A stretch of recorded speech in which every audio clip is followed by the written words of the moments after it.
Hello साथियों, कैसे हो आप सब। बहुत बहुत स्वागत है आपका आपके अपने इस चैनल पर। दोस्तों, आज के इस वीडियो में हम बात करने वाले हैं क्लास 12 हिंदी में हरिशंकर पारसोई का साहित्यिक परिचय। दोस्तों, इसको मैं आपको बहुत ही बेहतरीन तरीके से और दोस्तों बहुत ही आसान तरीके से आपको बताने वाला हूँ। तो मेरे दोस्त, आपसे रिक्वेस्ट है, अगर आप दोस्तों बोर्ड एग्जाम में 5 नंबर पक्का करना चाहते हैं मेरे दोस्त, तो आप इस वीडियो को एंड तक ज़रूर देखिएगा। तो मेरे दोस्त, नो बकवास, चलिए हम वीडियो को शुरू कर लेते हैं। दोस्तों, क्या है हमारा हरिशंकर पारसोई का साहित्यिक परिचय। मेरे दोस्त, आपके बोर्ड एग्जाम में साहित्यिक परिचय पूछा होता है, ना कि जीवन परिचय। तो इसीलिए आपको बोर्ड एग्जाम में जीवन परिचय का हेडिंग नहीं लगाना है, अगर आपको मेरे दोस्त 5 अंक चाहिए तो चलिए मेरे दोस्त, अब हम शुरू करते हैं। दोस्त, सबसे पहले हम लिखेंगे श्री हरिशंकर परसोई जी का जन्म 22 अगस्त 1924 ईस्वी में मध्य प्रदेश के इटारसी के निकट जमानी नामक ग्राम में हुआ था। ठीक है मेरे दोस्त, जो हरिशंकर परसोई थे, इनका जन्म 22 अगस्त 1924 ईस्वी में कहाँ पर, एमपी के, ठीक है ना, इटारसी के निकट जमानी नामक ग्राम में हुआ था। मेरे दोस्त, आपको इतना जो है ना बहुत ही बेहतरीन तरीके से याद कर लेना है। आपको यहाँ पर रटना नहीं है, बस आपको यहाँ पर 3 पॉइंट याद रखना है। उनका जन्म 1924 ईस्वी में मध्य प्रदेश के जमानी नामक गांव में हुआ था। बस इतना केवल आपको यहाँ पर सिंपल सा याद कर लेना है। दोस्तों, आगे बढ़ेंगे। अब हम यहाँ पर वो लिखेंगे जो आपके एग्जाम में पूछा गया है, साहित्यिक परिचय। ठीक है मेरे दोस्त, इसी का जो है आपको फुल नंबर मिलता है। तो इसमें लिखेंगे परसोई जी, यानी कि हरिशंकर परसोई जी हिंदी व्यंग के आधार स्तंभ थे। ठीक है ना, वो हिंदी के जो हिंदी व्यंग है ना, उसके आधार स्तंभ थे, उसका वो बेस थे।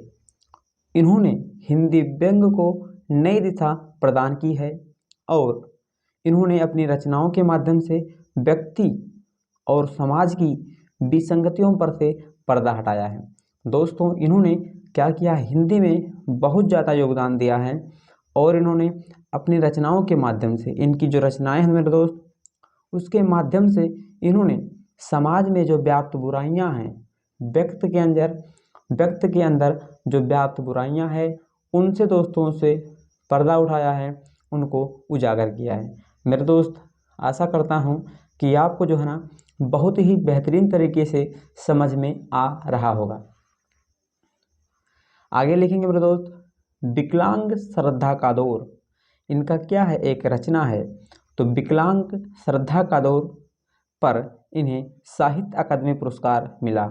बहुत ज़्यादा इम्पॉर्टेंट पॉइंट मेरे दोस्त, और इसको आपको क्या है अंडरलाइन नीचे कर देना है कि विकलांग श्रद्धा कादोर पर इन्हें साहित्य अकादमी पुरस्कार मिला।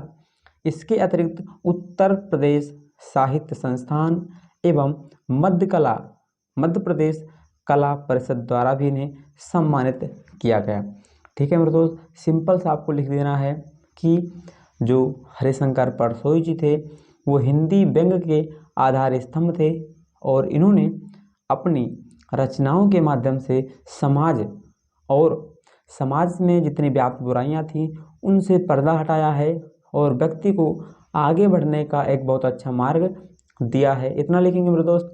और ये पॉइंट आपको याद करना पड़ेगा कि विकलांग श्रद्धा का जो इनकी रचना है, उसके माध्यम से, यानी उस पर इन्होंने साहित्य अकादमी पुरस्कार जीता है। अब मेरे दोस्त, यहाँ पर आपको 2 नंबर मिलते हैं रचनाओं के। तो आपको रचनाएं जो है ना थोड़ा ज़्यादा, लगभग 2 या 3 आपको लिखना पड़ेगा। ठीक है मेरे दोस्त, तो लिखेंगे रचनाएं।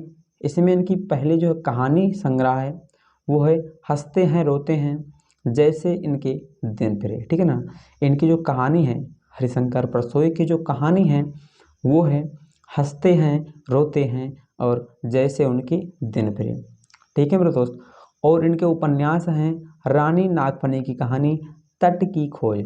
मेरे दोस्त, ये रचनाएं जो है ना आपको याद कर लेना है। क्योंकि दोस्तों बहुविकल्पीय प्रश्न में भी ये क्वेश्चन जो है ना पूछ लेता है, तो आपका उधर से भी काम बन जाएगा और इधर से भी आपका काम बन जाएगा। दोस्तों इनके निबंध हैं भूत के पाँव पीछे और बेईमानी की परत। ठीक है मेरे दोस्त, भूत के पाँव पीछे और बेईमानी की जो परत है ना, इनके निबंध हैं। दोस्तों ये जो उपन्यास ना इम्पॉर्टेंट है, आपसे ऑप्शन में बहुविकल्पीय क्वेश्चन में भी ये पूछ लेता है। अब दोस्तों यहाँ पर जो है ना हमारा लास्ट हेडिंग रहेगा, वो मेरे दोस्त है वो है साहित्य में इनका स्थान। ठीक है ना, साहित्य में इनका क्या स्थान था ये आपको यहाँ पर लिख देना है। यहाँ पर लिखेंगे परसोई जी हिंदी समर्थ के व्यंग्यकार थे। इन्होंने हिंदी साहित्य में हास्य यानी जो हास रस है, जो हंसी का अभाव है, व्यंग्य निबंधों की रचना करके एक विशेष अभाव की पूर्ति की है। जो हिंदी में जो हिंदी साहित्य है उसमें जो हास्य व्यंग्य में जो कमियां हैं उसके माध्यम से इन्होंने हिंदी को बहुत आगे बढ़ाया है हिंदी साहित्य में, इसीलिए इनका बहुत ज़्यादा योगदान माना जाता है। परसोई जी का हिंदी साहित्य में एक विशेष स्थान है। ठीक है मेरे दोस्त, इतना आपको यहाँ तक लिख देना है। अब उसके बाद में आपने जन्म तो लिख दिया था, अब आपको यहाँ पर सबसे नीचे में लिखना रहेगा हरिशंकर परसोई जी की मृत्यु 1995 में जबलपुर में हो गई थी। ठीक है मेरे दोस्त, तो आशा करता हूँ कि आपको जो है ना बहुत ही बेहतरीन तरीके से इनका जो साहित्यिक परिचय है वो समझ में आ गया होगा और आप इन्हें अच्छे से तैयार कर लेंगे। तो आज के लिए इतना ही, फिर मिलते हैं अगले वीडियो में। तब तक के लिए जय हिंद, वंदे मातरम, जय माँ सरस्वती।